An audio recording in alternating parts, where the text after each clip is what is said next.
So this reminds me of the argument we have over social media companies where, some libertarians will say, and I think this is a lazy argument, well, it's a private company, they can do what they want.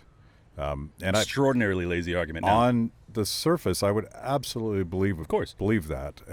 But I'm also a student of public choice economics, and I understand what regulatory capture is, where big firms will work with the state to create barriers to entry. And you're describing this in the financial system, but it's true in social media companies too. I still remember Mark Zuckerberg begging Congress to let him help write the legislation on how to modulate speech on social media. Like, I got all the lawyers. I'm the dominant player in this field. Right. The only person that's going to get screwed is the guy with a better idea. That can compete with me. But this is maybe something else, because it feels like political capture in the social media space. So much of the money on advertising, and let's say on vaccines and COVID as an example, if it's not the government itself advertising on social media, it's probably these pharmaceutical companies that are the blessed ones. They're the ones that are going to sell the product, and if Fauci doesn't like your product, he might trash it.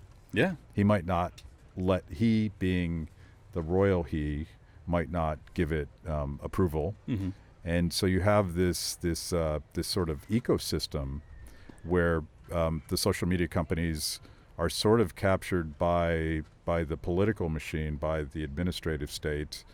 And I wonder if there's some of that here, because what are some of the biggest clients in the world, and certainly the United States, are government pension funds.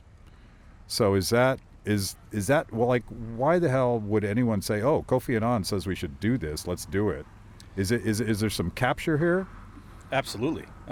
What you just described in social media, I believe, is occurring in every big business across the planet at this point, because the governments have grown to be so big, and they have access to the most important thing you can have access to, which is the printing of fiat.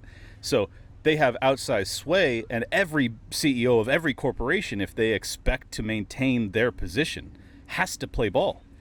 This is why Elon is playing with fire so much by trying to acquire Twitter, because whether it's lip service or not, he's claiming he's going to allow us to speak freely. And if we're allowed to do that, this house of cards comes crumbling down. I really believe that's why they've gone after him so hard. I believe that's why the ESG score against Tesla has been knocked down.